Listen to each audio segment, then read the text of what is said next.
시간 동안 수고 많으셨습니다. 아버지도 여태까지 마음고생이 계속 불편하셨는데 이제 좀 괜찮다고 하시네요. 이 모든 게 아버님께서 합의서에 여지를 남겨두셨기 때문에 가능했던 일입니다. 어쨌든 수고하셨습니다. 그리고 새해 복 많이 받으십시오. 아, 참 인사가 늦었습니다. 여러분도 새해 복 많이 받으십시오. 최근 흥미로운 건이 끝났습니다. 교통사고로부터 20년이 지나서 합의하는 건이었습니다.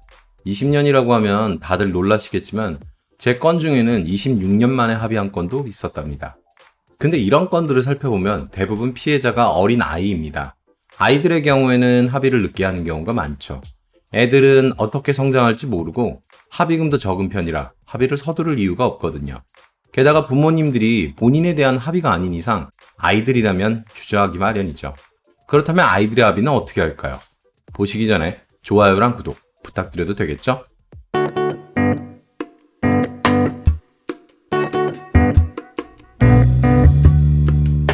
보통 아이의 경우는 합의금이 적습니다. 교통사고 합의금은 위자료, 휴업손해, 상실수익 또는 일실수익, 그리고 향후 치료비로 구성되는데 일을 하지 않고 있기 때문에 휴업손해가 없습니다. 또한 장애를 입어서 상실수익을 계산하더라도 일을 할 수 있는 19세부터 계산되기 때문입니다. 따라서 아이들의 합의를 할 경우에는 좀 고민을 할 필요가 있습니다. 대부분은 다음에 4가지 정도로 나뉩니다. 만약 어른과 함께 타고 가다가 사고가 난 경우라면 아이의 상태가 이상이 없다면 어른 쪽의 향후 치료비에 포함시켜서 합의를 보는 방법도 있습니다. 아니면 또한 만약 확정적인 장애로 판단되는 부분이 있다면 합의를 해도 상관은 없습니다. 하지만 그 외에는 합의를 지연시키는 것이 좋습니다. 또한 많은 부모님들이 합의금을 받기보다는 추가적인 치료를 선택하고 자연스럽게 합의가 지연되는 경우도 많습니다. 근데 인트로에서 나온 케이스는 앞에 모든 방법을 다 섞은 형태였습니다. 아이가 큰 사고를 당했는데 차체에 다리가 끼어서 절단을 해야 했고 측면 유리에 부딪혀 얼굴에는 심한 상처가 났습니다. 부모님들은 절단장애인 까닭에 다리에 대해서는 바로 합의를 했지만 아직도 치료의 여지가 있는 나머지 흉터들에 대해서는 합의를 보류했던 겁니다. 현재 시점에서 흉터는 아직도 사라지지 않았고 이제는 추상장애로 보기에도 충분할 정도였습니다.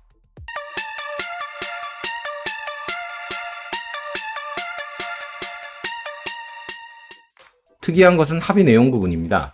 20년 전에 이렇게 조건부 합의를 하는 경우가 많지 않았는데 어떻게 하셨는지 모르겠습니다. 어쨌든 합의서상으로 보면 안면부에 한해서는 합의가 이루어지지 않았습니다. 근데 문제는 소멸시효입니다. 우리나라에는 소멸시효라고 해서 권리 행사를 할 수 있음에도 불구하고 일정 기간 동안 권리를 행사하지 않는 경우 그 권리가 실효되게 하는 제도가 있습니다. 따라서 장기간 합의를 하지 않고 두는 경우에는 아예 보험금 청구를 하지 못하게 되는 경우도 생길 수 있죠. 자동차 사고의 경우에는 손해배상 청구권의 소멸시효를 적용해야 합니다.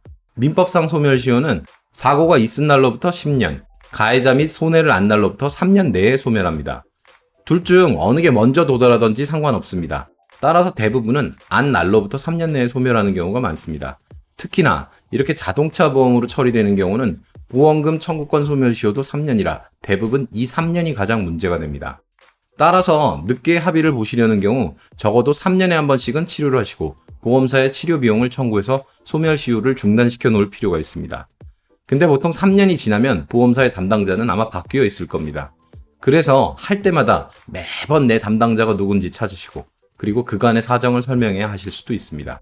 하지만 그렇게 하셔야 소멸시효에 걸리지 않을 수 있습니다. 손해와 보험연구소. 돈 내는 보험에서 돈 받는 보험으로. 보험금 지급만 연구합니다.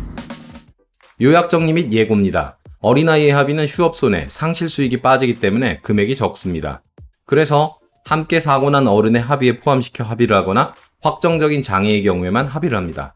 대부분은 합의를 지연시키고 치료를 하는 경우가 많습니다.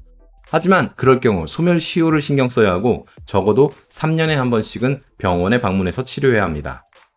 그럼 인트로의 케이스는 어땠을까요? 상처를 봉합 후 흉터를 치료하는 레이저 반응 치료도 처음에는 모르지만 나중에는 큰 효과가 없는 경우가 많습니다. 드라마틱한 효과가 없다 보니 점점 치료를 받지 않으시더라고요. 설마 근데 이 경우도 그렇지는 않겠죠? 2016년이면 마지막 진료가 5년 전이네. 다음에 계속됩니다.